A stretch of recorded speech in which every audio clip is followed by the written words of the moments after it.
మన ప్రభువును రక్షకుడైన యేసుక్రీస్తు పరిశుద్ధ నామమున ప్రియదేవుని సంగమ ప్రియదేవుని బిడ్డలారా మరొక కాల సమయం దేవుని వాక్యాన్ని ధ్యానించడానికి ముందుగా ప్రార్థన చేసుకున్న ప్రార్థన.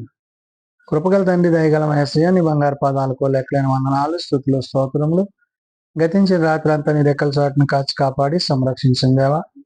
మరొక కాల సమయం సజీలేఖని చేరి ప్రార్థించుండగా వాక్యమైన దేవుడు వాక్యం ద్వారా మాతో మాట్లాడి మీరే మహిమ ఘనత ప్రభావాలు పొందమని యేసునామమున అడుగుచున్నాం తండ్రి, ఆమేన్. దేవుని సంగమ ప్రియదేవుని బిడ్డలారా, నేడు ఏర్పాటు చెందిన వాక్య భాగం యాకోబు రాసిన పత్రిక మొదటి అధ్యాయము 19 నుంచి 24 వచనాలు ధ్యానం చేసుకున్నాము. యాకోబు రాసిన పత్రిక మొదటి అధ్యాయము 19 నుంచి 24 వచనములు ఈ విధంగా రాయబడినవి.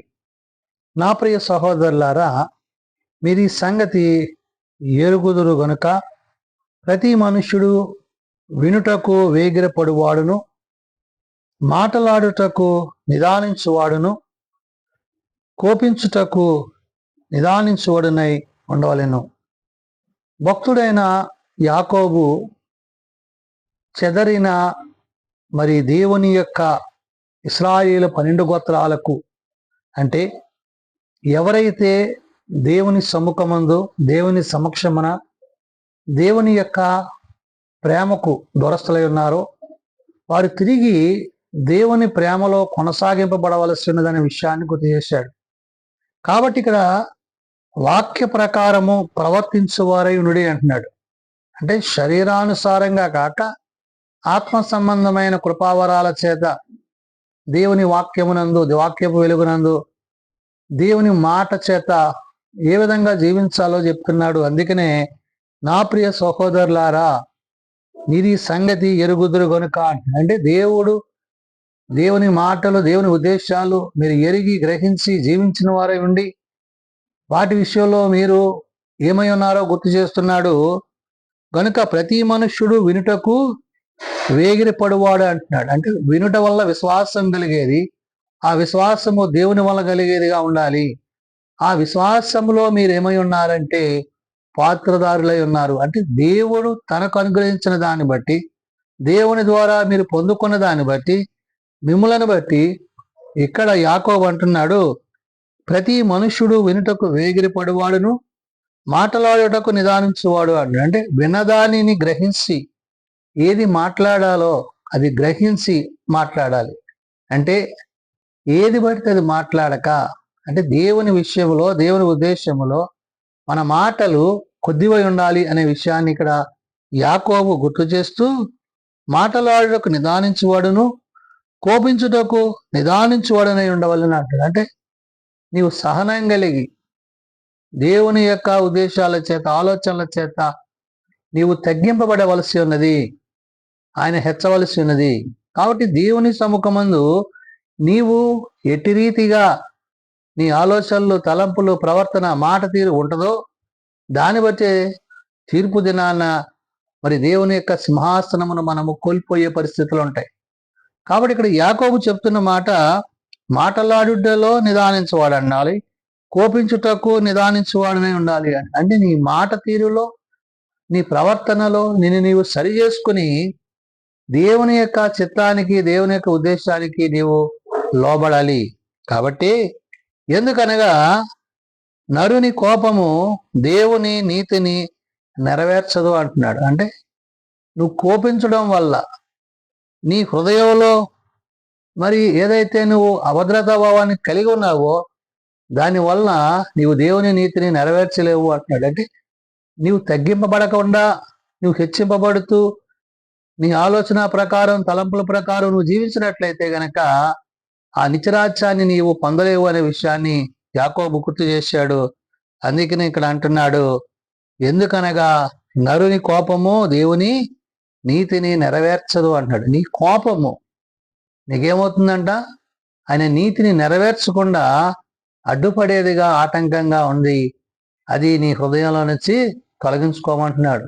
అంత మాత్రమే కాదు, అందుచేత సమస్త కల్మషమును, విర్రవీగుచున్న దుష్టత్వమును మాని లోపల నాటబడి మీ ఆత్మలను రక్షించుటకు శక్తిగల వాక్యమును సాత్వికముతో అంగీకరించుడి అన్నాడు. వాక్యానుసారంగానే తప్ప వాక్య విరోధమైన వాటిని కలిగి ఉండట గాని, ఎరిగి ఉండట గాని, గ్రహించుట గాని, చేయుట గాని ఇవేవి కూడా సరైనవి కాదు అనే విషయాన్ని ఇక్కడ భక్తుడైన యాకోబు గుర్తు చేస్తున్నాడు. అంటే వాక్యమైన దేవుడు తన వాక్యము చేత తన భక్తులతో మాట్లాడుతూ మన ప్రవర్తనలో, ఆలోచనలో, తలంపులలో మనము దేవునికి ఇష్టలుగా ఉండాలి. కాబట్టి మనం ఏమవి ఉండాలో చెప్తున్నాడు. అందుచేత సమస్త కల్మషమును విర్రవీగుచున్న దుష్టత్వం అన్నాడు. కల్మషము అంటే నీలో ఉన్న ఆ యొక్క చెడు తలంపులు, ఆలోచనలు మీరు దూరపరుచుకోమంటున్నాడు. విర్రవీగుచున్న దుష్టత్వం అంటున్నాడు. అంటే నేను కాకపోతే అనుకునే ఆ యొక్క మనస్తత్వాన్ని తొలగించుకుని నువ్వేమనట లోపల నాటబడిన నీ ఆత్మను రక్షించుటకు అంటే ఆత్మ చేత, వాక్యము చేత, విశ్వాసము చేత దేవుని ప్రేమ యందు నీవు పెంపారుతూ ఏమై ఉండాలంటాడంటే ఇక్కడ లోపల నాటబడి మీ ఆత్మను రక్షించుటకు శక్తిగల వాక్యమును సాత్వికతతో అందించాడు. శక్తిగల వాక్యం అంటే ఆ వాక్యం విడిచిపెట్టేవారుగా కాక ఆ వాక్యానుసారంగా ప్రవర్తిస్తూ జీవిస్తూ దేవునికి సాక్షులుగా ఉండమంటున్నాడు. అంటే విశ్వాస జీవితంలో, ప్రార్థనా జీవితంలో యేసుక్రీస్తు చూపిన మాదిరికరమైన పరిస్థితిని నేడు మరి తాను ఏదైతే కలిగి ఉన్నాడో యాకోబు దాని విషయాన్ని దాని గురించి తాను ఈ విధంగా మాట్లాడుతూ అంటున్నాడు. మీరు వినువారు మాత్రమయ్యుండి మిమ్మును మీరు మోసపుచ్చుకొని కూడా వాక్య ప్రకారము ప్రవర్తించువారనై ఉండండి. వెంటనే కాదు, మీ ప్రవర్తన అంటే మీ నడక, నీ ఆలోచన, నీ తలంపుల్లో ఆ విన్నదానికి తగినట్లుగా నీవు జీవించాలి అంటున్నాడు. ఎవడైనాను వాక్యమును వినివాడై ఉండి దాని ప్రకారము ప్రవర్తింపని వాడైతే వాడు అద్దములో తన సహజ ముఖమును చూచుకొను మనుష్యుని పోలి ఉన్నాడు అని. అంటే అద్దం ముందు ఎలాగైతే చూసుకుని వెళ్ళిపోతావో ఆ విధమైన పరిస్థితి నీలా ఉంటుంది. అంటే మార్పు లేనిదిగా, మారు మనస్సు లేనిదిగా, పాపక్షమాపణ లేనిదిగా, తగ్గింపు లేనిదిగా నీవు ఉన్నట్లయితే దానివల్ల ప్రయోజనం ఉండదనే విషయాన్ని భక్తులైన యాకోబు గుర్తు చేస్తున్నాడు. అంటే నీవు దినదినము దేవునిలో బలపడుతూ, వాక్యంలో బలపడుతూ, విశ్వాసంలో కట్టబడుతూ వాక్యానుసారంగా జీవించువాడవి ఉండాలి తప్ప వాక్య విరోధమైన నీ జ్ఞానము చేత, నీ ఆలోచన చేత, నీ తలంపుల చేత నీవేమాత్రమును ముందుకు కొనసాగింపబడక ఏమండాలంటాడు ఇక్కడ. ఎవడైనను వాక్యమును వినువాడయుండి దాని ప్రకారము ప్రవర్తింపని వాడైతే అంటే వాక్యానుసారంగా నడుచుకోకపోతే అంటే ఆజ్ఞాతిక్రమ పాపం, పాపంలో జీతం మరణం. అంటే ఈ మరణకరమైన ఆలోచనలో నీవు కలిగి ఉన్నావు తప్ప ఆ వాక్యం నిన్ను జీవింపజేసేదనే విషయాన్ని నువ్వు మర్చిపోయావు అనే విషయాన్ని యాకోబు ఇక్కడ గుర్తు చేస్తూ వాడు అద్దములో తన సహజ ముఖమును చూచుకొను మనుష్యుని పోలి ఉన్నాడు అంట. అంటే మార్పు లేని, మారు మనస్సు లేని బ్రతుకులు ఉండకూడదనే విషయాన్ని యాకోబు గుర్తు చేస్తూ వాడు తను చూచుకొని అవతలికి పోయి తానెట్టివాడు వెంటనే మరచిపోను కదా అంటే స్వబుద్ధిని ఆధారం చేసుకుంటున్నాడు తప్ప తాను దేవుని వాక్యము చేత తాను సరి చేసుకోక, తన ప్రవర్తన సరి చేసుకోక, ఆలోచన సరి చేసుకోక తన బ్రతుకుట వల్ల ప్రయోజనం లేదనే విషయాన్ని యాకోబు గుర్తు చేస్తున్నాడు. కాబట్టి మనము బ్రతికినను చనిపోయినను క్రీస్తు వారమై ఉండాలని పౌలు సెలవిచ్చినట్లుగా నేడు నీవు నేను ఆ వాక్యానుసారంగా నడుచుకోవడానికి, ఆ వాక్యానుసారంగా జీవించడానికి, ఆ వాక్య ప్రకారం మనం ప్రవర్తించాలని తన యొక్క శిష్యులను, తన భక్తులను, తన సేవకులను ఎవరైతే ప్రభునందు విశ్వాసము కలిగి ఆయన కృప కొరకు కనిపెట్టుస్తున్నారో అతి వారిని అందరినీ వాక్య ప్రకారము ప్రవర్తించు వారై ఉండుడని చెప్పి భక్తులైన యాకోబు గుర్తు చేస్తున్నాడు. కాబట్టి నేడు మనము దేవుని మాట చేత, ఉపదేశముల చేత, ఆలోచనల చేత వాక్యమైన దేవుడు, ఆదియందు వాక్యమైన దేవుడు ఆ వాక్యము శరీరధారిగా తన కుమారుని ద్వారా మన మధ్య నివసించి మనల్ని స్థిరపరిచి బలపరిచి తిరిగి మా నిత్యరాజ్యములు ఆయనతో సదాకాలము జీవించగలిగిన స్థితి అనుగ్రహించిన విధానాన్ని బట్టి పరమందు ప్రభుతో, పరిశుద్ధాత్మతో, తండ్రితో సదాకాలము ఉండేవారమే ఉండాలని భక్తుడైన యాకోబు తన పత్రిక ద్వారా తెలియజేసిన మాటలు ప్రార్థన చేసుకున్నాం. మమ్మల్ని మిక్కిలిగా ప్రేమించిన మా తండ్రి, కృపగలిగిన దేవ, అవును నాయన, వాక్యధారిగా, శరీరధారిగా, ఆత్మరూపిగా మమ్మల్ని స్థిరపరిచి బలపరిచి నీ కృపయందు మమ్మల్ని పెంపారు చేసినందుకే వందనాలు. ఆయన మేమేమై ఉన్నామో అది కేవలం నీ ఉచితమైన కృపే ఉన్నది.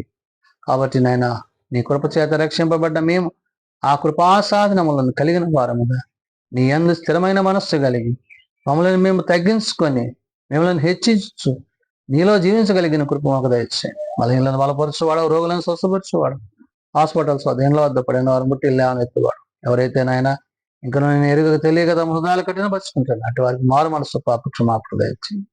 జీవం కలిగిన నీ మాటల చేత జీవం దీని పరిచర్యలో సేవలో మీ సన్నిధి మాకు కలిగించండి.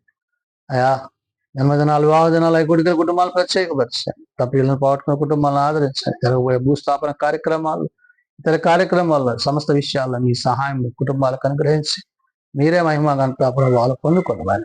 ఏ సున్నతను ప్రార్థించి వేడుకొంచున్నాం తండ్రి.